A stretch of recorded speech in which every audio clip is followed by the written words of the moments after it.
Okay guys, this is going to be the last time I attempt this video. It's take number like 15 or something ridiculous over the last week or so. I have been trying to do this review for quite some time, but lots of other things have gotten in the way. I haven't felt motivated to talk about it. Felt it very difficult to talk about it initially as well. My laptop has been a pain in the ass because of my own ineptitude. I've been extremely tired, and if I don't do this now, then it's not going to be out for another week because of everything that's going on. So, we're going to talk about an album that is exactly as painful as my existence at the moment, and that is Yellow Swans with Going Places. Can you tell I'm not giving any fucks at the moment? This is an album that I heard when it came out, actually, not too long after it came out, in 2010.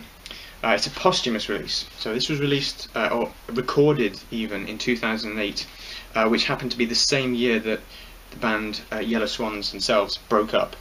So they came back together 2 years later, they pulled together all of the recordings and stuff that they had floating around, and they made this. And actually I have somewhere, yes, here it is. I bought the deluxe edition. It was about £45 in total, but I got an extra CD with it.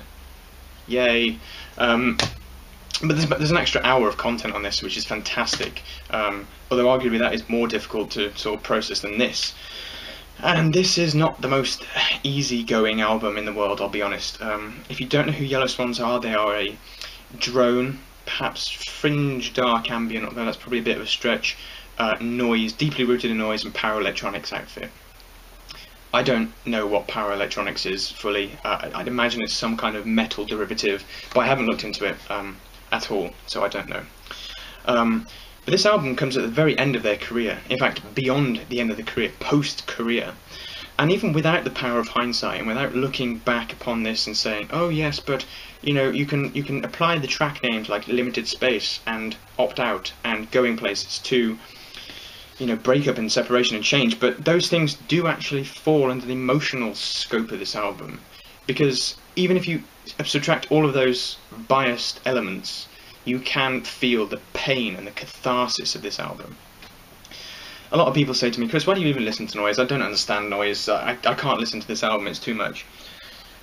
But I adore this release simply because it's the rawest form of music that I can find, that I enjoy. You know, Mersbo, I've listened to other kinds of noise outfits before, and they're just so abrasive and harsh that I haven't really enjoyed where they're going with music. But the fact that it's a bit more mellow, the fact that it's been cut with other elements, like the drone, for example, on this album, and the fact that it has quite a staple feedback guitar, which forms the basis of a lot of the noise elements, really means it's something that I can get behind emotionally, because it just feels slightly more accessible that way. I'm not saying that's going to be the case for everyone. I will, you know, concede that this is definitely not going to be an album that a lot of people are going to enjoy, but I would definitely recommend giving this a go, because if you turn the lights off and you really crank the volume up, I mean ear-piercing, dangerous levels, then this album becomes something that's completely transcendental. You know, it's overwhelming with emotion. The way that they have these very dark, swampy textures, these almost field recording textures that sort of underlie everything, it just really sets the mood, and it's very oppressive and claustrophobic. And everything is so pained, you know, you've got these screams and howls that are really, really suppressed. You know, they don't come up, they're not right in your face, but they're very buried. You know, you've got this almost sort of necessity bearing down on them. You can almost feel like this is something that they don't want to happen, and yet they're having to do it. And especially at the very end, when you've got that enormous climax on the title track, you've got those screams actually coming to the fore quite substantially. You can feel the pain of this release coming through, and the pain of the separation itself is coming to the surface, and it's overwhelming, really. And what I get from this album is the sense that while it is painful, and you know, while at the time it seems like you don't want to move away from the familiar or the habitual, or you know, things that you're comfortable with, which is that sort of mellower side of this, you do need that abrasive side to life. You know, you do need progression, you do need something that is tangential, it's not linear, and just to shake things up, give a bit of turbulence to the flow. And that's what the feedback guitar is all about. It's all about mixing things up. It's about providing something different to the sounds. And even though it is difficult at the time, it eventually moves beyond that and it becomes acceptable and even pleasurable. Although the album ends at that point, so we don't know where things are going for Yellow Swans, or even ourselves, if we put ourselves into the shoes of this album, make them empathetic. But that's how I feel. I think it's an album that really definitely does need some consideration.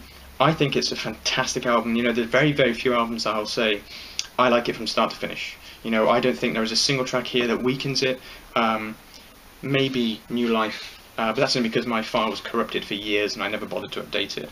But I think this is a fantastic record, and if you're any sort of enthusiast in noise, then you should probably check it out, even though I'm not an expert, but there we go. And finally, I think I've made a video that I'm actually happy with on this album. I can go to bed happy now.